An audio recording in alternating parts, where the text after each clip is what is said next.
Okay, let's complete a contract in Zipforms. So Arc, Tools, Zipforms. By now, all of your templates should have been completed as best possible, and we don't have to go back to templates again unless there's a major change in documentation. Um, Otherwise, we're going to stay in transactions from now on. And the making sure you're in transactions, new is how you start out. The property I'll use as an example is Battersea. It's a good idea to mark it as a listing or purchase when you're creating these transactions. In this case, it'll be a purchase. And give the transaction type. We'll say it's residential. And this is the strength of Zipforms and the use of templates. Right here, when you start a transaction, you assign it to a template. In this case, we're going to use purchase and save. That will open up the new transaction for 421 Battersea and put all the documentation in or forms that are needed to comply with DTR at the very end. These forms can be added to, and you can get rid of them or ignore them. If you don't have any summer leases, you go over here and just remove it. If you knock something off in error, you can put it back in pretty easy. Here's a library. The form will be in one of these. Okay, so the first step is to complete the transaction cover sheet. That is because this form populates other forms in the transaction. I'm not going to go through and put in a lot of information. I'll put a buyer and seller in.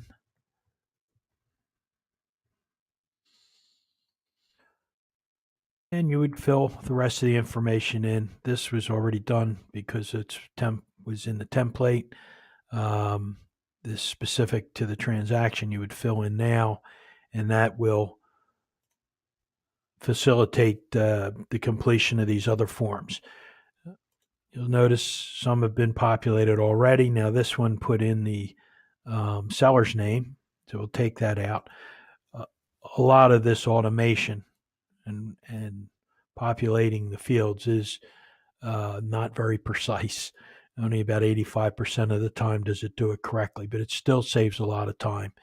And but it does not eliminate the need to go through and make sure each and every document is properly prepared. It didn't bring in John Smith here. And I would imagine over time this will become more and more accurate. So we've completed at this point all the forms, let's say. The next step, what I typically do is I send a copy of the contracts to the client before I send them a DocuSign, unless they're a repeat and let's say that we didn't use these. Because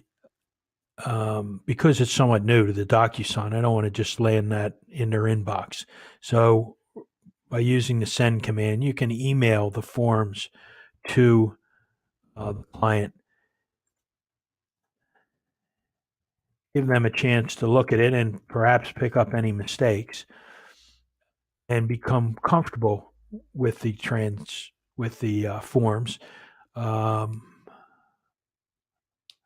Okay, so it's successfully sent. Let's say we give them an hour or two to review the docs and everything's fine. Or you got to make a change, just come back in and make the change. Assuming everything's good, the next step is to get their signatures. And I did that rather quickly. It is a bit of a misnomer. It says, I can't get out of here. Oh, good. It says e-sign, but because of the linking we did previously within Zipforms to the DocuSign account, it will utilize DocuSign even though it says e-sign. So you click on that. Let's create one. First thing it asks you is to select the forms. Pretty straightforward. You need a CIS and affiliate business, single property contract. We're assuming we didn't need those. They're the forms you're going to need. Go to next. These are the parties to the transaction. And in a real live scenario, you would just jump over to your Google contact folder and grab the email that you need. Jump back over here and plug it in. Purposes of this example, I'm just going to send it to myself. And of course, if there were additional individuals involved, we would, a second buyer, you would simply add those in. Just to keep things simple, we'll just use one. Okay, and so there's the selected parties, a buyer. We got his name and his email. That's all we need. We could edit it on the fly if we needed to. Just get it right the first time. And next. And now we're adding signatures. And I'm going to take an extra minute and bore you with doing this in a little more complete fashion. If there were multiple ones, you would choose the name. There would be multiple names here. And as you click on them, these change color so you know who you're dealing with. And just go through the document and make sure that everything's in the right spot. Again, it'll do 85% of it for you. But it's basically up to you to make sure that there's signatures and dates on each of the documents. It's affiliate business, single buyer agency, close. This is one that typically I would have had myself as a signer. And after going to the buyer, it would come back to me as a signer, and I would complete it. Once that's done, it comes back. It would go back to them, fully executed, and to me, fully executed. It's a nature DocuSign. Okay.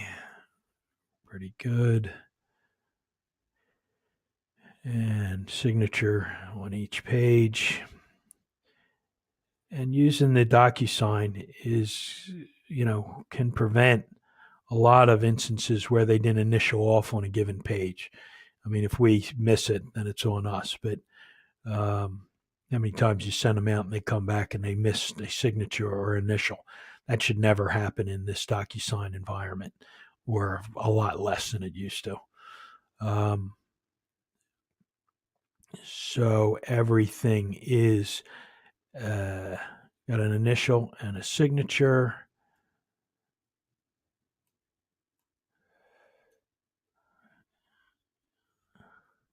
Good. Once that's all complete, all the fields are, and if at any time, you notice when you're in here that one of the fields was not completed, you can just go back and start over again. But let's say this is all good.